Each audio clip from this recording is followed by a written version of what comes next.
Dr. Schlitz, do we even need to understand consciousness in order to transform it?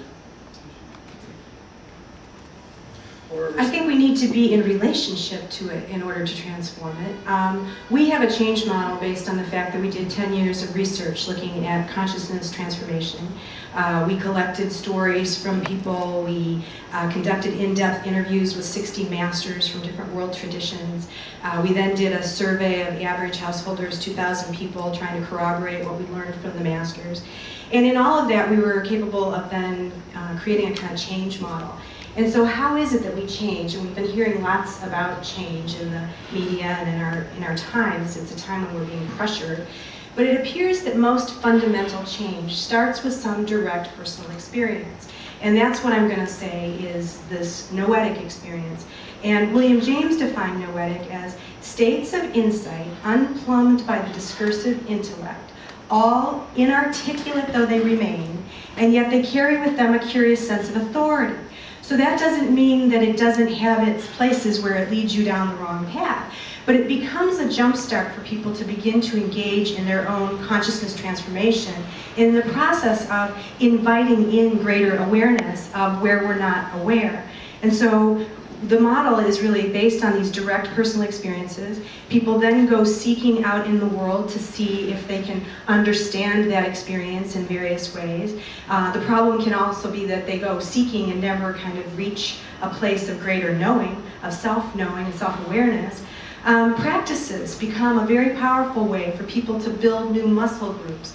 So if we think about the habits that we have, a lot of these transformative practices are really about rewiring our behaviors, our practices, our cognitions, the places where we put our intention and our attention. And so these practices can become powerful, but obviously practices can be both good and bad in terms of pro-social behaviors. I read an article in Time magazine last week about terrorism being a transformational process that ultimately leads to a shift in worldview. So we need to be mindful of the kinds of transformation we're aiming for here and looking for ways that from these spiritual masters we learn about compassion and empathy and these things.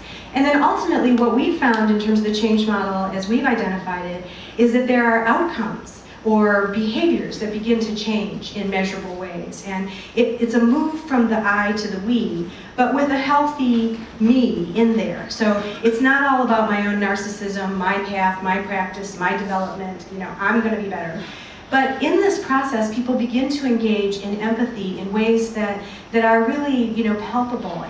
And then ultimately it leads to a kind of, I would say, generosity of spirit, where people, as they go through, and each step of this is like a fractal, it can all go off in different levels, but ultimately I think this kind of consciousness transformation that is initiated through this kind of noetic experience leads to pro-social behaviors. And the change model itself, I think, becomes a vital tool for thinking about how we can affect change in hospitals or schools or business. Because if it's nurses, for example, on the front line of a hospital, really giving them the opportunity to experience their stress, experience the conflict of emotions that they're facing, and to begin to live into that. That becomes a way in which they become the frontline agents for a kind of paradigm shift that can happen at an institutional level.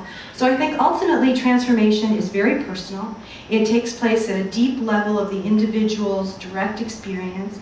It can be calibrated for good or bad, depending on the practices we hook up with. I think different kinds of practices work for different people in different ways. This is one of the questions that comes out a lot of the neuroscience right now about Tibetan Buddhism, for example. Is that good for everybody? Or are there other practices that would work better? Lauren Artris does the Labyrinth here in San Francisco. People who are more embodied may do better in a walking meditation than a sitting meditation. All of these practices provide a way of kind of building different muscle groups that ultimately allow us to get off the cushion and into the world and to affect change in the systems that we're hoping to create as a more just, compassionate, and sustainable future. Dr. Ekman, the Dalai Lama requested that you begin scientific research into the transformational powers of meditation. You're also a scientific skeptic. I was wondering if you found anything that would illuminate Dr. Schlitz's work. many things that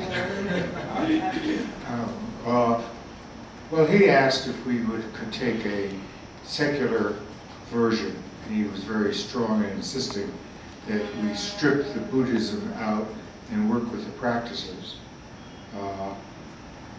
and combine that with Western approaches to improving emotional life, and see what would be the benefits for a short term. We actually ended up providing, I think, 44 hours over a 6 or 8 week period to San Francisco school teachers.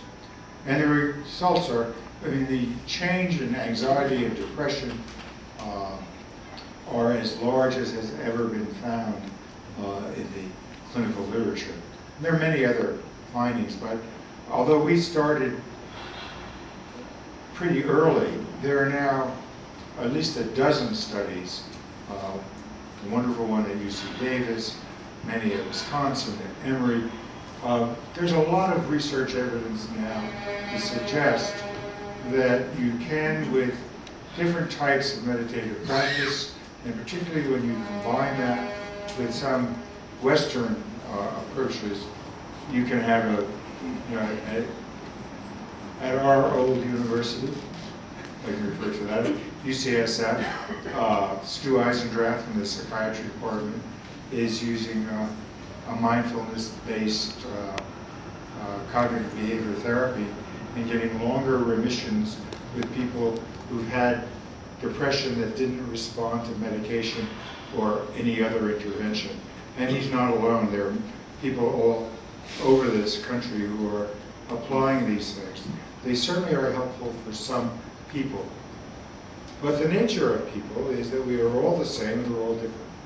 So there isn't anything that's really beneficial for everyone. It's, it's different strokes for different folks, was the 60s saying. And to a large extent, I think if you need to take account of the individual emotional profile of the individual and their background, if you're going to be able to find what's going to be most helpful for giving them more choice about how they lead their life. I think that's what we, in some sense, my friend Matthew Ricard is giving a lecture at Stanford on Wednesday night. It's a wonderful book on happiness. He gives the straight Buddhist line, what we all want in life is happiness. To me, maybe I'm a little peculiar. I think what we all want in life is choice. Choice as to what we do, how we behave, how we engage.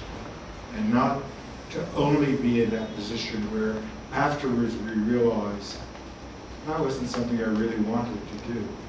I must have wanted or I wouldn't have done it, but I didn't know I was doing it. So to get that choice over how we lead our life, I think that's a prime motive and goal.